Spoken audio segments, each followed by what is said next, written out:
Puji Tuhan, selamat jumpa di dalam kasih Tuhan kita Yesus Kristus. Syukur pagi ini kita masih bisa berdoa bersama, mendengarkan firman Tuhan, merasakan indahnya bersekutu bersama-sama dengan Tuhan. Sebelum kita mendengarkan firman Tuhan, saya ajak kita untuk berdoa. Bapa di sorga, kami mengucap syukur. Pagi ini Tuhan telah berikan kami lagi kesempatan untuk bersekutu, mendengarkan firman Tuhan, berdoa bersama-sama, menikmati indahnya bersekutu bersama-sama Tuhan.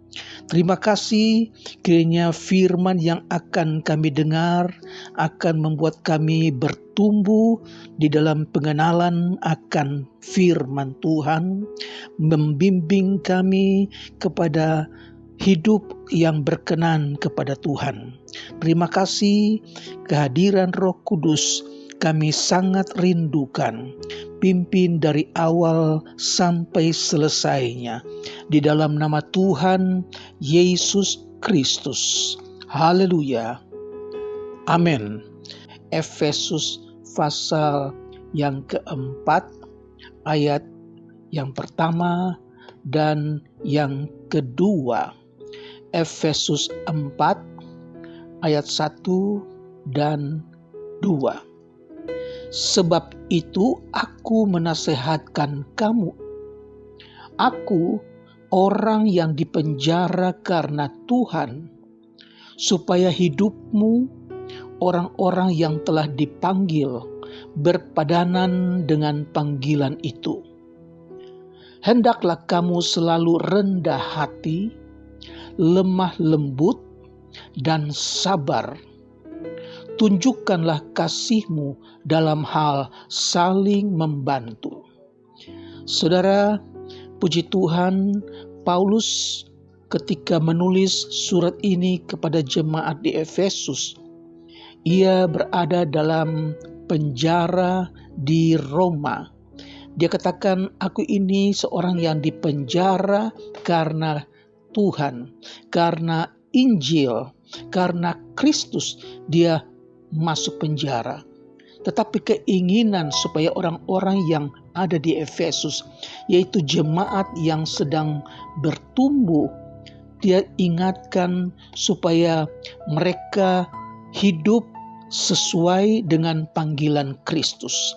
Orang-orang Kristen yang telah dipanggil Kristus menjadi murid-murid Kristus itu harus menunjukkan perbedaan.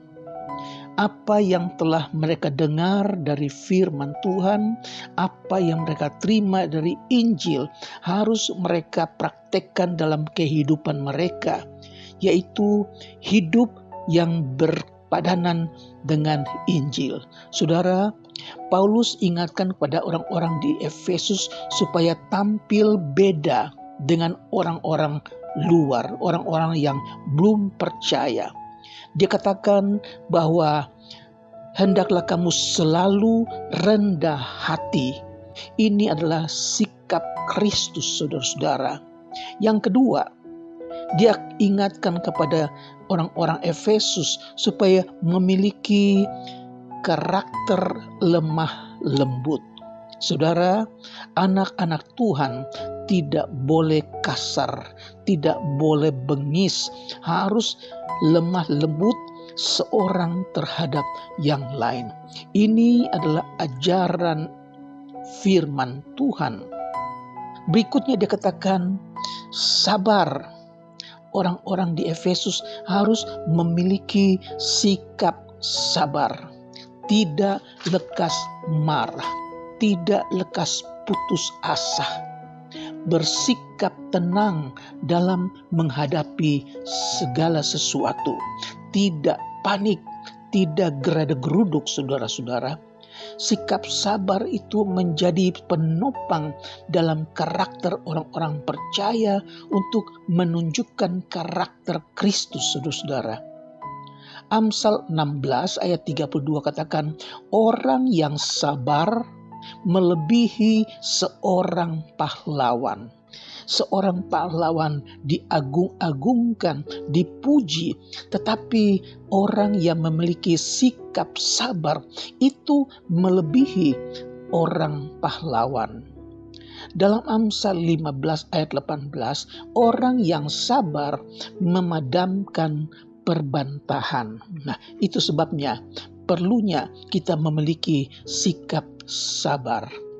Yang ketiga, dikatakan tunjukkanlah sikap sebagai orang-orang yang suka membantu, saling tolong menolong. Paulus ingin agar jemaat di Efesus menjadi jemaat yang terbiasa dalam hal saling tolong menolong. Semua ini bisa karena biasa. Ayat yang ke-11 dikatakan, dan ialah yang memberikan baik rasul-rasul maupun nabi-nabi, baik pemberita-pemberita Injil maupun gembala-gembala dan pengajar-pengajar, untuk memperlengkapi orang-orang kudus bagi pekerjaan pelayanan, bagi pembangunan tubuh Kristus.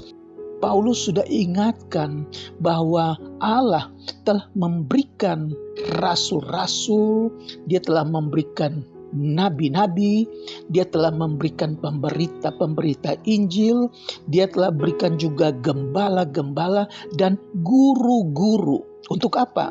Untuk melengkapi orang-orang kudus bagi pekerjaan dan pelayanan, bagi pembangunan tubuh Kristus.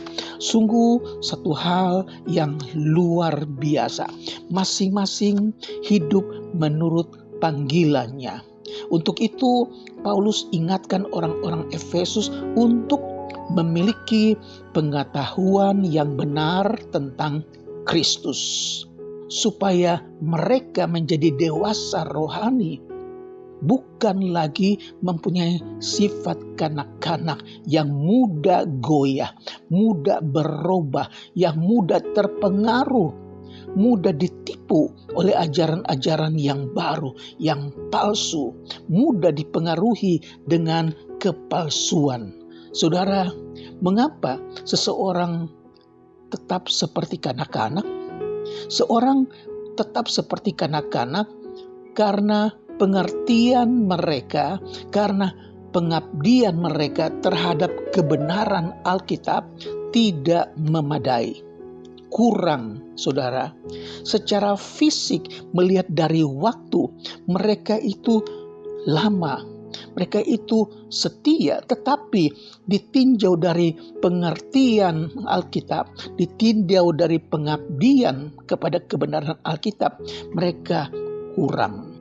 Seseorang yang dikatakan dewasa rohani, yaitu mereka yang tetap berpegang kepada kebenaran dalam kasih. Kebenaran itu harus dipegang teguh, harus diberitakan dan dipertahankan di dalam roh kasih. Pertama-tama kepada Kristus, kepada gereja, dan kepada sesama. Dalam 1 Korintus pasal 14 ayat yang ke-20 dikatakan, saudara-saudara, janganlah sama seperti anak-anak dalam pemikiranmu. Jadilah anak-anak dalam kejahatan, tetapi orang dewasa dalam pemikiranmu. Jangan kita lagi berpikir seperti kanak-kanak. Kanak-kanak belum bisa berpikiran matang. Mereka masih hidup dalam kehidupan anak-anak, bermain seperti kanak-kanak, nakal kanak-kanak. Tetapi kita harus menjadi dewasa di dalam pemikiran. Puji Tuhan, saudara, berpikir yang matang, berpikir yang jernih sebagai orang-orang yang dewasa. Satu peringatan agar orang yang dewasa harus berpikir seperti orang yang dewasa, bukan lagi seperti anak-anak yang belum bisa berpikir matang. Sifat kanak-kanak yaitu nakal, bukan berpikir. Dalam Ibrani 5:12, sebab sekalipun kamu ditinjau dari sudut waktu, sudah seharusnya menjadi pengajar. Kamu masih perlu lagi diajarkan asas-asas pokok dari pernyataan Allah, dan kamu masih memerlukan susu, bukan makanan keras. Sebab barang siapa masih memerlukan susu, ia tidak memahami ajaran tentang kebenaran, sebab ia adalah anak kecil. Tetapi makanan keras adalah untuk orang-orang dewasa yang karena mempunyai panca indera yang terlatih untuk membedakan yang baik daripada yang jahat. Saudara, ditinjau dari sudut waktu, seharusnya sudah menjadi pengajar, tetapi ternyata mereka masih mempunyai sifat kanak-kanak. Mereka belum sanggup memakan makanan keras, firman Allah yang keras. Sama seperti dalam Injil Yohanes pasal yang ke-6, ayat yang ke-60, ketika Yesus mengajar tentang roti hidup. Ayat 60, sesudah mendengar semuanya itu, banyak dari murid-murid Yesus yang berkata, perkataan ini keras. Siapakah yang sanggup mendengarkannya? Ayat 66, mulai dari waktu itu banyak murid-muridnya mengundurkan diri dan tidak lagi mengikut dia. Saudara, perkataan yang keras tidak sanggup didengar orang-orang yang masih mempunyai kerohanian anak-anak. Mereka tidak tahan. Mereka yang lemah dan tidak dewasa imannya, tidak memiliki kepekaan dan kebijaksanaan rohani mengenai apa yang baik dan apa yang jahat dalam hidup ini, dan apa yang memuliakan Allah dan yang tidak memuliakan Allah. Sebaliknya, orang-orang percaya yang dewasa imannya telah melatih indera mereka untuk membedakan dengan teliti antara yang baik dan yang jahat, dengan senantiasa mempraktekkan kebenaran dan ketaatannya.